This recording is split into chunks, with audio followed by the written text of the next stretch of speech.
What is this? And why are we seeing it on stages more and more? Let's talk about the Projector amp.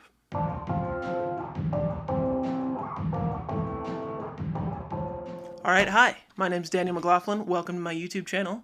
Today we're going to talk about the Bell & Howell Filmosound Projector and why people are turning them into amplifiers. Alright, so first of all, that was a Bell & Howell 399 Filmosound Projector that was built in 1957.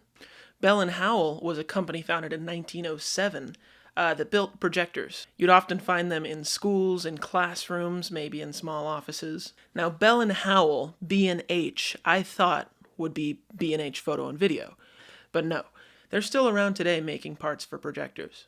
A bunch of projector models were made. You had the 179, the 399, the 385, the 353T, the 285, but they all featured this tube-based amplifier that allowed the sound from the film that they were projecting to be amplified within the space that they were projecting in. And ultimately, amp modifiers ended up pulling these amplifier sections from the projector and building their own little amplifiers with them. The most common projectors I see the amplifiers pulled from are the 385 and 399 models, both of which feature the 385 iteration of the amplifier. The only difference is the 385 has a rear-mounted 10-inch speaker, where the 399 has a side-mounted speaker.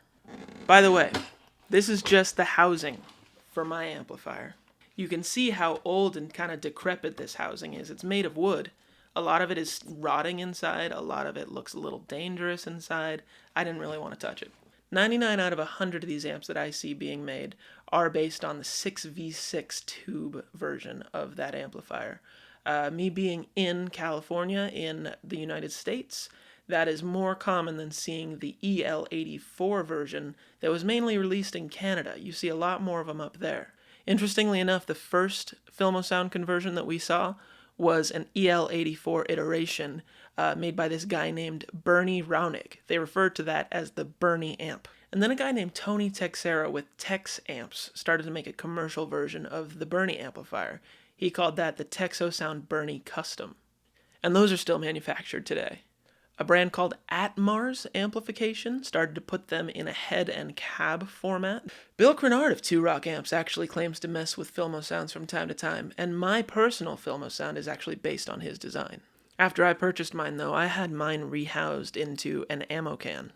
The ammo can rehousing is something that came about in the last couple of years, popularized mainly by an LA amp whiz by the name of Austin Hooks. Now, you may have heard of Austin Hooks, but you probably haven't heard of what he does to these amps, because supposedly he does a lot of mods. Things like a proprietary transformer, an additional gain switch, a treble boost, and then a jewel light that he fashions from the original lens on the Filmosound Projector are things that you'll see in an Austin Hooks modded amp. And you'll more often than not see him in an ammo can like this one. Now, I think Austin Hooks' amps would be popular, but I don't think they would be as popular if it wasn't for a guitar player by the name of Blake Mills. He seems to use them a lot, specifically in the 2014 release Hi-Ho, where the song If I'm Unworthy featured one of the most musical uses of this amp I've ever seen. I found a new meaning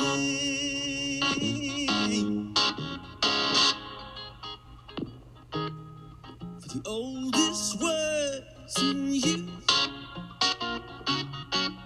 Now I no longer ask myself. Now, I'm not totally sure whether or not his amps are EL84 versions or 6v6 versions, but if I were to wager a guess, I would say that they're 6v6 versions just based on his preference towards Fender amps.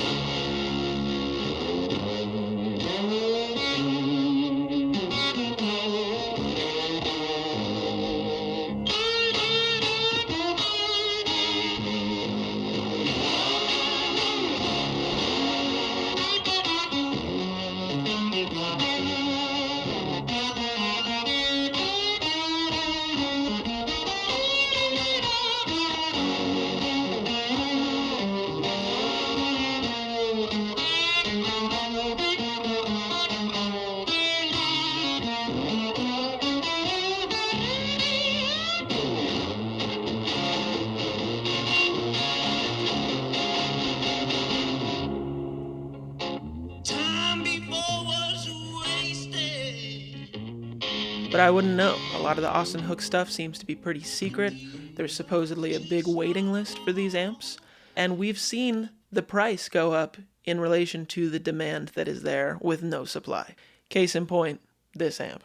But enough of the history. What does it sound like? I have my amp running through this 1970s JBL speaker. It's a K130. I just rehoused it. There's a little story up on my Instagram about it. Check it out here if you want. The big overarching statement a lot of people use to describe these amps is that they're touch sensitive, meaning they react very quickly compared to other British style amps that might have a more squishy overdrive character.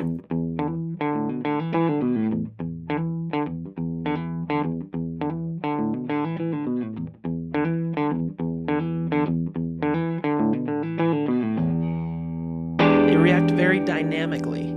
And this amp was actually very favorably compared to a pristine Dumble Overdrive Special, mainly in its regard to its rigidity, its stiffness, and its snap, which is why I actually used it for some Dumble tones on one of my final recitals when I was at music school.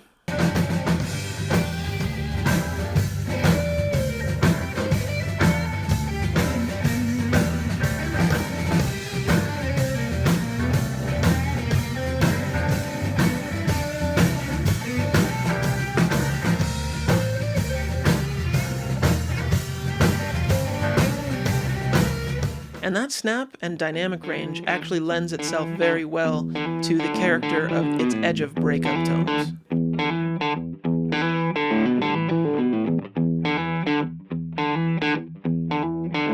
Tones that sound clean when played softly, but break up when dug in and played aggressively. But that sound is what I personally think makes that If I'm Unworthy song sound so magical, because it lends itself to the guitar acting in a completely different way.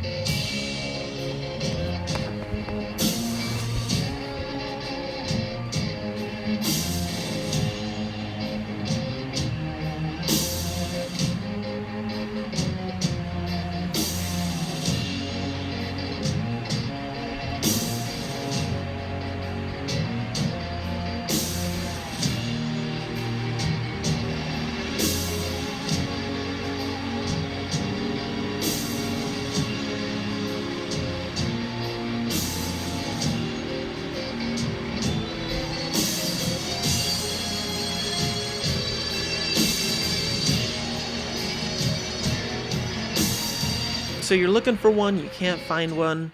Maybe you want something a little bit more rugged. Maybe you don't want to rely on a 70-year-old amp.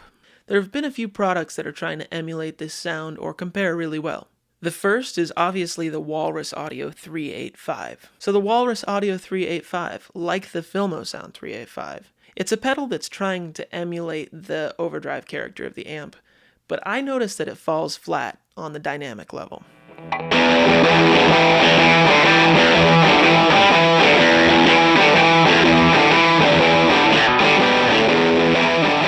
It does emulate the fuzz sound of that amp pretty well, but those edge of breakup tones that we were talking about are not nearly as magical.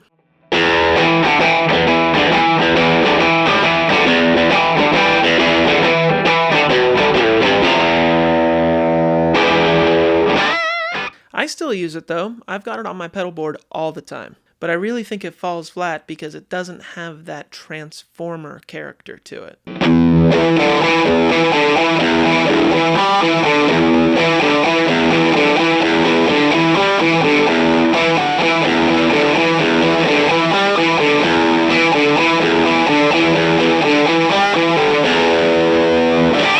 The sound of a transformer in the quality of the tone is what makes this amplifier really special. And so far, the only pedal that I've seen that comes close to that is the JHS Colourbox.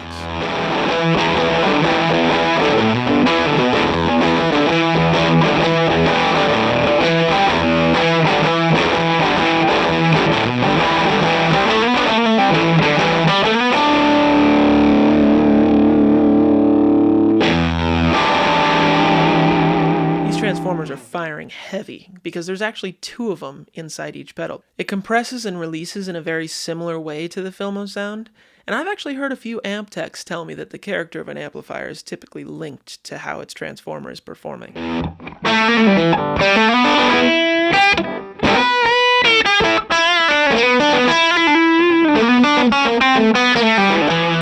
But this pedal is actually doing its best to emulate a Neve 1073 that's going into its overdrive. And I think it's doing a good job. This is one of my favorite pedals.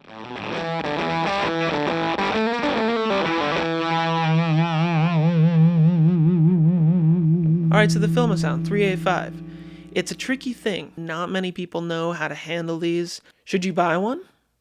Maybe. The tone is cool, and they're usually pretty affordable as long as you're not going for something crazy collectible. You know, the modification levels can vary in terms of what you're looking at in the market. I know Bill Krinard's amps do not necessarily change too much, whereas Austin Hook's amps typically have a lot of stuff changed. Do keep in mind I'm not an amp tech. I don't really know what's going on inside of these things, and I do know from amp techs that these things are a mess to work on. There's a rat's nest of cables on the inside. A lot of them won't even work on these kinds of amps. But if I can make one recommendation if you're looking to buy one, please buy one with a grounding plug installed. Some sort of IEC. Don't use the original 2-prong plug.